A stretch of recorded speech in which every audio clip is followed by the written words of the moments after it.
आपकी भी किसी ज़मीन को किसी सरकारी अधिकारी ने ये कह दिया कि वो पब्लिक लैंड है? क्या सालों पुरानी जमाबंदी पर सवाल खड़े हो गए और आपका मालिकाना हक उससे चला गया? तो आप चिंता मत कीजिए, पटना हाई कोर्ट ने इसको लेकर एक बड़ा फैसला सुनाया है, जिसके बाद आपको थोड़ी राहत मिलेगी अगर आप इस मामले से खुद को कनेक्ट कर पा रहे हैं तो। इस मामले में हम अधिक जानकारी प्राप्त करेंगे। नमस्कार, मेरा नाम गरिमा भारती, आप लाइव सिटीज देख रहे हैं और हमारे साथ जुड़े हैं पटना हाई कोर्ट के जाने माने वकील देव प्रकाश सिंह। सर, बहुत बहुत स्वागत लाइव सिटीज में आपका। धन्यवाद। हम लोग आज फिर से जमाबंदी कानून पर ही चर्चा करने के लिए बैठे हैं। एक और नया मामला और एक और नया फैसला, बड़ा फैसला पटना हाई कोर्ट का। सबसे पहले तो आप बताइए कि ये क्या मामला था? देखिए, पटना हाई कोर्ट रिपीटेडली एक ने कई एक जजमेंट में कहती चली आ रही है। जजमेंट में तो यहाँ तक जस्टिस राजीव राय ने रिपोर्ट मांग दिया प्रिंसिपल सेक्रेटरी से, लैंड रिफॉर्म से, कितना जमाबंदी केस पेंडिंग है जो उनको अगस्त तक जमा भी करना है। और जस्टिस सुरेंद्र पांडे ने भी, जस्टिस संदीप कुमार ने भी एक ने कई जजमेंट में कहा है कि लॉन्ग स्टैंडिंग जमाबंदी में जो रेवेन्यू अथॉरिटीज़ हैं, चाहे वो सर्किल ऑफिसर हों, एडीएम साहब हों, डीसीएलआर साहब हों या डिस्ट्रिक्ट मजिस्ट्रेट हों, कमिश्नर हों, कोई भी इनको राइट्स नहीं है किसी के भी लॉन्ग स्टैंडिंग जमाबंदी को कैंसिल करने का। अगर उनको लगता है कि ये पब्लिक लैंड है या सरकार का उसमें इंटरेस्ट है, उस ज़मीन को क्लेम करना चाह रही हैं, लॉन्ग स्टैंडिंग अगर है तो वैसे केस में एकमात्र जो रूट है, रिमेडी है, वो है सिविल कोर्ट में जो टाइटल सूट फाइल करके वहाँ से आप अपना रिमेडी ले सकते हैं। That is the only way. उसके अलावा कोई, उसके बावजूद भी बार बार ये लोग घूम करके पेनाल्टी कॉर्नर से गोल नहीं होता है, वो पेनाल्टी कॉर्नर से गोल करने के लिए प्रयास करते हैं। वो भी किसके अगेंस्ट में? जो व्यक्ति प्राइवेट पार्टी है उसके अगेंस्ट में। जो देश का तो मुख्य पहला यूनिट तो नागरिक ही है ना। यहाँ तक राष्ट्रपति को प्रथम नागरिक मेन कंस्टिट्यूएंट होता है किसी भी स्टेट का। तो नागरिक के विरुद्ध में अगर जाएंगे तो कॉन्स्टिट्यूशनल कोर्ट तुम्हारे आ ही जाएगी, बीच में खड़ी हो जाएगी। ये मामला है, ये जस्टिस बानी झा हैं, उनके साथ दो और पिटिशनर हैं, एक विभूति कुमार दास हैं, एक निर्मला देवी हैं। इनका कोई मामला है ज़मीन का, उसमें खरीदी ज़मीन भी है, पैतृक भी है। उस ज़मीन को कैडस्ट्रल सर्वे में लिखा हुआ है कि वो ज़मीन धनहर ज़मीन है। धनहर मतलब धान की खेती। उसको रिविजनल सर्वे में कहीं गलती से लिख दिया पोखर। उसके बाद एक रिपोर्ट भी मंगाई गई, रिपोर्ट में जो कर्मचारी है उसने लिख के दे दिया धनहर। इसके बावजूद सर्किल ऑफिसर ने एक रिपोर्ट बना करके दिया एडीएम साहब को। अब एक बिहार म्यूटेशन एक्ट है 2011, इसके सेक्शन 9 में एडीएम को पावर दिया गया है कि वो जमाबंदी कैंसिल कर सकते हैं, लेकिन उसमें दो कंडीशंस लगा हुआ है। एक कंडीशन यह है कि अगर यह जमाबंदी किसी नियम के विरुद्ध बना है, जो उस समय का जो लॉ है उसके विरुद्ध बना है, एक।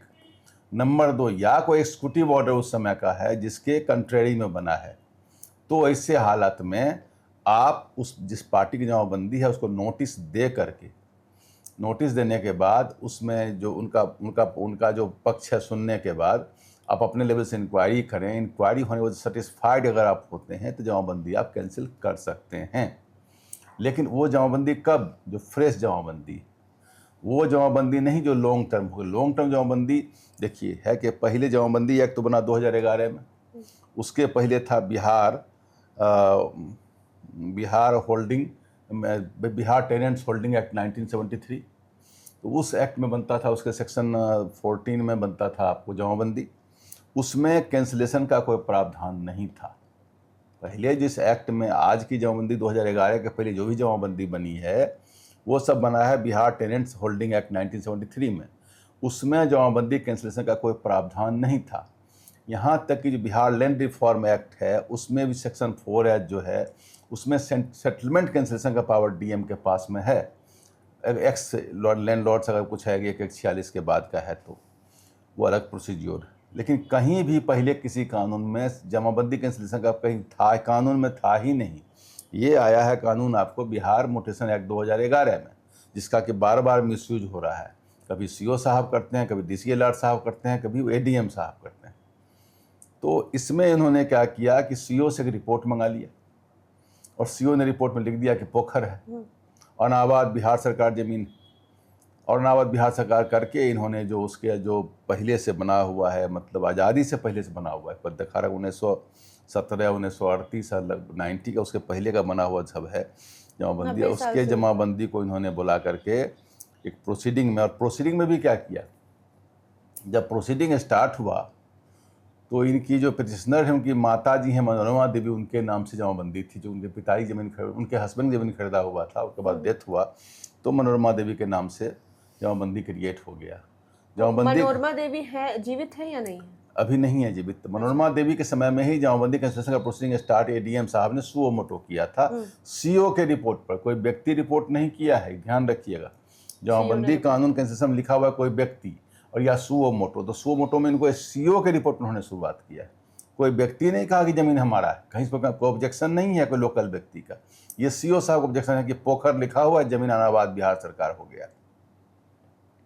तो जब उन्होंने शुरुआत किया तो मनोरमा देवी जीवित थी। इस बीच में मनोरमा देवी का देहांत हो गया। लॉ में बड़ा सटल पोजीशन है कि अगर किसी आदमी का देहांत हो जाता है तो किसी भी केस का वो पिटिशनर या रेस्पोंडेंट नहीं रह सकता है। फिर उसके बदले में सब्स्टिट्यूशन का प्रोविजन है, सीपीसी में लिखा हुआ है, स्पष्ट कानून बना हुआ है इसमें। तो सब्स्टिट्यूशन उसके बदले जो जीवित व्यक्ति है, जो उसका हेयर है, उत्तराधिकारी है, उसको बनाइए। तो नियमतः जो पिटिशनर है उनको बनाना चाहिए था पार्टी, और बनाकर उनको नोटिस करना चाहिए था, और फिर से नोटिस करके बुला के पूछना चाहिए था कि ज़मीन क्या है, नहीं है, ऐसे ऐसे प्रोसीडिंग चल रही है। बट इन्होंने एडीएम साहब ने उसको नोटिस किया ही नहीं। तो ये हो गया वायलेशन ऑफ नेचुरल जस्टिस और वायलेशन ऑफ द एक्ट, जो सेक्शन 9 है बिहार मोटिशन एक्ट के 2011 का, उसका वायलेशन भी हो गया, क्योंकि आपने नोटिस दिया नहीं। बहुत बड़ा प्रोसीजरल मिस्टेक है, लैप्स है। अगर ये आप कर देते हैं, किसी भी आदमी को बिना नोटिस के अगर आप मोटिशन कैंसिल करते हैं, तो ऐसे हालात में जो लैडर बना हुआ है ना कि एडीएम साहब कैंसिल करेंगे तो फिर डीएम साहब के यहाँ अपील होगा, डीएम साहब के यहाँ अपील होगा, फिर कमिश्नर साहब के यहाँ रिवीजन होगा, कमिश्नर साहब के यहाँ रिवीजन होगा तो फिर बीएलटी में जाकर के उसका क्या कहा अपील चलेगा। तो बीएलटी में अपील जब फेल करेगा तब हाईकोर्ट आगा। तो आप बताइए, किसी व्यक्ति को बानी जहाँ महिला हैं या कोई भी व्यक्ति हो, हम हों आप हों कोई हो, किसको सब काम छोड़ के यही ज़रूरी है इस लैडर के थ्रू एक्स बाय कितना करते चला जाए और लड़ते चला जाए और सब जगह घूमे, और सब जगह टाइम फिक्स कहीं नहीं है, सब जगह अनलिमिटेड टाइम आपको लगेगा। कहने को तो एडीएम के यहाँ लोग जाता है कभी बहुत, इसमें जो DCLR सब कैंसिल करते हैं, तो कहने को तो है कि 3 महीना में हो जाना चाहिए, 2 साल से पड़ा हुआ है। डीएम के यहाँ अपील करिए, बरसों से पड़ा हुआ, 2-3 साल पड़ा हुआ है। तो वहाँ पड़ा हुआ रहे, जा घूमते रहिए, पूछते रहिए, अब जाकर कोई लिमिटेशन नहीं है।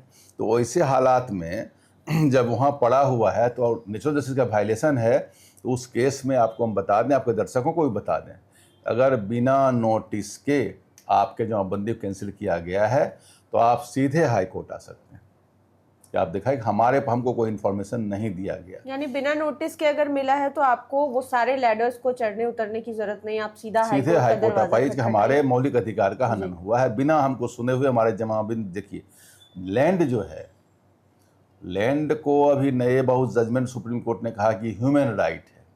पहले फंडामेंटल राइट में था, जिसको बाद में हटा दिया गया था, अभी वो कॉन्स्टिट्यूशनल राइट हो गया, संवैधानिक अधिकार आर्टिकल 300A में। तो संवैधानिक अधिकार, लेकिन अभी बहुत जजमेंट में सुप्रीम कोर्ट ने कह दिया कि land is a human right.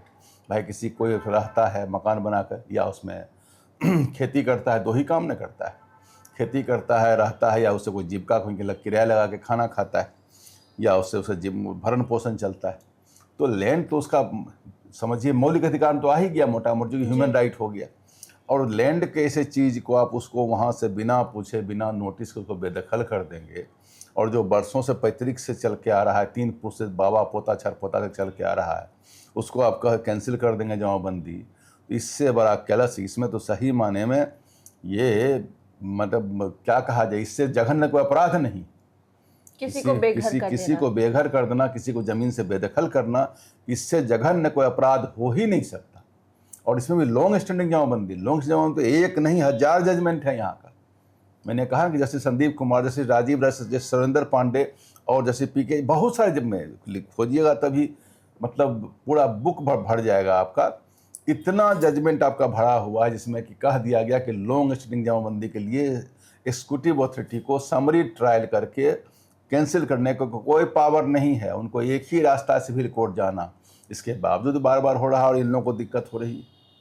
Sir एक बात मैं समझना चाहती थी, ये धनहर जमीन और पोखर बताने का क्या मतलब है? अगर कहीं पर भी पोखर है तो वो बिहार सरकार मतलब सरकार के अधीन हो जाएगी। जब वो लैंड रिफॉर्म्स एक्ट आया था उस समय कहा गया था कि जो पब्लिक लैंड है, पब्लिक लैंड में तो नदी है, रोड है, या कहीं हाट लगता है, कब्रिस्तान है, पोखर है, स्मशान है, ऐसा कोई जगह जहाँ पब्लिक यूटिलिटी है जी, कोई पब्लिक यूटिलिटी का प्लेस अगर है तो उसको कहा गया कि ये ज़मीन पहले से ज़मींदार की थी, अब वो ज़मीन गवर्नमेंट ऑफ बिहार की, स्टेट हो गई, चूँकि पब्लिक लैंड मैंने स्टेट का लैंड हो गया। तो पोखर का मतलब बहुत ज़मीन में पहले लिखा हुआ है झील, पोखर, तो लिखा हुआ किसी कारण से आरएस में रिविजन सर्वे में लिख दिया है, कहीं सीएस में है, रिविजन कुछ और लिखा हुआ है। अब वहाँ पर धान की खेती हो रही है, गेहूँ की खेती हो रही है, मकान बना हुआ है। अब उसको अभी अब नहीं लिए उस समय, अब 90 साल के बाद 100 साल के बाद कह रहे हैं कि कहीं पोखर लिखा हुआ था, जबकि इस केस में कह रहा है कि कैडेस्ट्रल सर्वे तो आपको आपके यहाँ कई बार हम बोल चुके हैं कि लॉर्ड कॉर्नवालिस में पहले अंग्रेज समय में किया गया था। कैडेस्ट्रल सर्वे जो पहला खतियान बना था उस खतियान में लिखा हुआ है इसमें धनहर, आरएस में कहीं लिख दिया गया गलती से ये पोखर, और फिर बाद में कर्मचारी से कराया गया तो वहाँ लिखा हुआ है धनहर। तो धनहर मतलब धान की खेती। जब धान की खेती है तो किसी हालत से अनाबाद बिहार सरकार नहीं हो सकता। ये ज़मीन जब होगा तो किसी रैयती का होगा। एक होता है चिरभोग रैयती, ये क्या होता है? वही लॉन्ग स्टैंडिंग जमाबंदी। अच्छा। तो चिरभोग कहते हैं, वो संकल्प 14 में भी लिखा हुआ है कि अगर जो इन बिहार सरकार का जो नीतीश कुमार आए थे उनके बाद ही संकल्प 14 बना, 2014 आया था, उसमें कहा गया था कि जो चिरभोग संपत्ति है जो बहुत दिनों से यूज़ किया हुआ उसका ज़मीन उसके उत्तराधिकारी का ही होगा। तो बहुत दिनों से कोई कंटिन्यू अगर कर रहा है, जमाबंदी है, रसीद कट रही है, तो वैसे ज़मीन को आप नहीं ले सकते। इसके बावजूद भी बहुत सारा केस बहुत है। वो ये अलग एक आयरनी है कि केस आने में हाई कोर्ट में भी ये 2021 का केस है, आज 2026 है, 5 साल लग गया इसको सूरज मैंने देखने में। ऐसे भगवान तो 12 घंटा में रोशनी दिखा देते हैं, लेकिन कोर्ट में अब जाइएगा तो आपको अंधेरा जब होगा ये लिटिगेशन का, तो आपको रोशनी 5 साल लगेगा कि 10 साल लगेगा, कितना लगेगा कहना। अब ये हम देख रहे हैं कि 2021 2026 में जजमेंट आया है, ये अलग बात है। All and that ends well, अच्छा हो गया, लेकिन समय तो इतना लग गया ना। और समय किस कारण लगा, गलती किसकी है इसमें?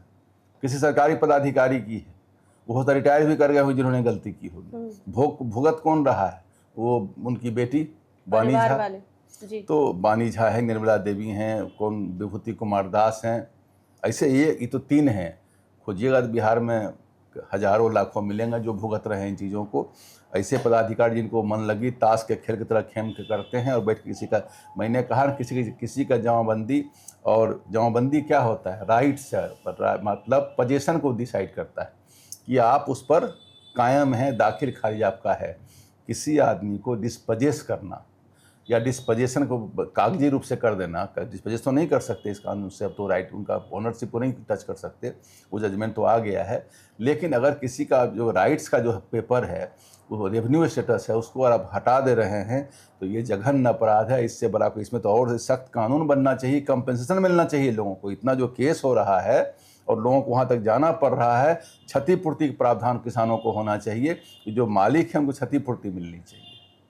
सर अगर इसके तरह ही और मामला आता है, जैसे आपने कहा कि इस मामले में पोखर बता दिया गया, यानी कि पब्लिक लैंड, और ये पहले से धनहर ज़मीन थी, ऐसा तो बहुत सारा केस होगा पूरे बिहार भर में जहाँ पर लोगों की खुद की ज़मीनें पब्लिक लैंड में चली जाती होंगी और फिर वो वर्षों वर्ष घूमते होंगे, अपनी चप्पलें घिसते होंगे। ऐसे केस में उनको सीधा कहाँ जाना चाहिए? देखिए, नियमतः तो जो अब केस आ गए उनकी बात तो नहीं है, जो केस पहले से चल रहे हैं एडीएम साहब के यहाँ, डीसीएलआर के यहाँ, सीओ के यहाँ, ऐसे जजमेंट से उनको सीखना चाहिए। उनको ये साइटेशन मान करके कवर्ड मान करके उनको इस ढंग का एक्शन नहीं लेना चाहिए। हम लोगों को घाटा होगा वकीलों को, लेकिन किसानों की जो परेशानी है, जो फ़ोन आते रहता है हम लोगों के पास, सब लोगों के पास लड़ने की क्षमता नहीं है, सब लोगों के पास पैसा नहीं है वो केस बैठ कर लड़ सकते हैं और जा कर के कोर्ट से कोर्ट घूमते फिरेंगे। बहुत लोग अन्याय को बर्दाश्त करके चुप हो जाते हैं।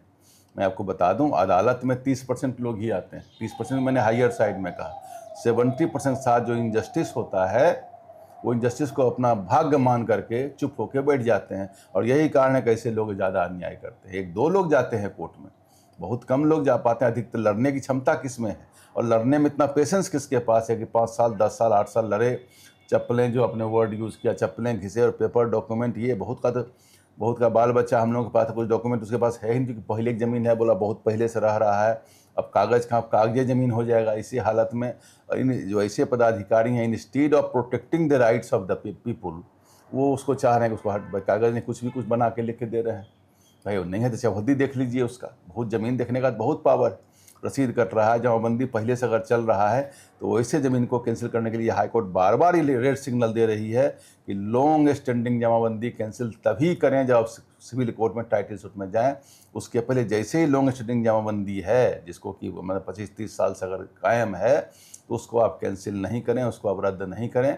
ये इस केस का समूचे का सार है, समरी है कि आप किसी भी लॉन्ग स्टैंडिंग जमाबंदी कैंसिल नहीं करें। सीओ के रिपोर्ट पर इसमें एक और बात कह दिया कि सर्किल ऑफिसर की रिपोर्ट मंगा करके एडीएम साहब कैंसिल नहीं कर सकते हैं, ये बात इसमें कह दिया गया। दूसरा है कि डेड आदमी के विरुद्ध में प्रोसीडिंग आपने चलाया, उसको आपने नोटिस नहीं दिया, इन बातों को डील किया गया है इसमें। सर, तो आम लोगों को इस जजमेंट से फ़ायदा होगा, जो लोग सिमिलर प्रॉब्लम से गुजर रहे हैं जमाबंदी के बहुत मामले में? फ़ायदा होगा। और जो ऑफिसर्स ऐसा कर रहे हैं, उनको भी इन चीज़ों से गुरेज करना चाहिए। ऑफिसर में 2 तरह के लोग हैं जी। एक ऑफिसर हैं जो एकदम गॉड फियरिंग हैं, अच्छे लोग हैं, अच्छा संस्कार है, वो ही काम नहीं करते। बहुत हम लोगों के पास नहीं, हमारे पास बहुत सारा ऑर्डर आता है जहाँ देखते हैं कि डीसीएलआर ने कर दिया, एडीएम ने उसको टर्न डाउन कर दिया, एडीएम ने कर दिया, डीएम ने टर्न डाउन कर दिया। ऐसे बहुत सारे ऑर्डर्स आते हैं। लेकिन कुछ एक लोग जो कर देते हैं, जिसमें लोग को परेशानी हो रही है, ये कुछ लोग जो हैं ये उस चक्कर में रहते हैं। वो चक्कर उनका पूरा नहीं होता, बस उल्टा पुल्टा ऑर्डर कुछ करके बैठ जाते हैं। और जो चक्कर जो है, उस चक्कर के लिए जो कुछ लोग बताता है कि हमसे इतना डिमांड किया, तो हमको लगता है कि ये बहुत बड़ी बात हो गई। तो मैक्सिमम घटनाएं वही घट रही हैं। सबको पता है कानून क्या, ये कोई बहुत बड़ा रॉकेट साइंस थोड़ी है कि हमको आता है उनको नहीं आता है। मामूली वो सब पढ़े लिखे लोग बैठे हुए हैं, जो ये डीएम हैं, जो सर्किल ऑफिसर है, ऐसा थोड़ी है कि कोई बिना कंपटीशन के, बिना पढ़ लिख के, बिना ट्रेनिंग के आ गए हैं। सबको पता है कानून क्या है। चलिए, बहुत बहुत शुक्रिया सर आपका तमाम जानकारियाँ देने के लिए। और आपने भी समझा कि कोर्ट का जो फैसला है, पटना हाई कोर्ट का फैसला कैसे आम लोगों को राहत देगा। वैसे लोग जो इस परेशानी से गुजर रहे हैं, आपकी जमाबंदी है सालों पुरानी और उसको पब्लिक लैंड घोषित कर दिया गया है, तो पटना हाई कोर्ट के इस फैसले के तहत अब आप भी सीधा हाई कोर्ट का दरवाज़ा खटखटा सकते हैं। अगर आपको नोटिस नहीं मिली है, अगर आपको नोटिस नहीं मिला है तो आपको बहुत प्रक्रिया से जाने की ज़रूरत नहीं। आप हाई कोर्ट जाइए, आप कोर्ट में पहुंचेंगे और आपको न्याय मिल जाएगा और आपकी जो मामले की है वो सुनवाई भी हो जाएगी। और इस मामले के फैसले के बाद एक और चीज़ क्लियर हुई है कि सालों पुरानी जमाबंदी जो है वो कोई कैंसिल नहीं कर सकता है कोर्ट के अलावा, जब तक कोर्ट में टाइटल शूट का मामला नहीं चलेगा। इसके अलावा एक और चीज़ की आपके परिवार में से जो लोग चल बसे हैं और आप उनके उत्तराधिकारी, मृत आदमी के नाम पर, जी, मृत आदमी के नाम पर कोर्ट में केसेस में उनको अब घसीटा नहीं जाएगा। तो बहुत बहुत शुक्रिया आपका हमें देखने के लिए और इस गंभीर मुद्दे पर सर चर्चा करने के लिए। और लोग भी काफ़ी राहत की सांस ले पा रहे होंगे अगर उनका भी मामला सेम इसी तरीके से जुड़ा हुआ होगा। लाइव सिटीज़ के साथ बने रहे। इस वीडियो को यूट्यूब पर देख रहे हैं तो चैनल को सब्सक्राइब करें, फेसबुक पेज लाइक करें। आप हमें हमारे सोशल मीडिया हैंडल्स पर भी फॉलो कर सकते हैं। धन्यवाद।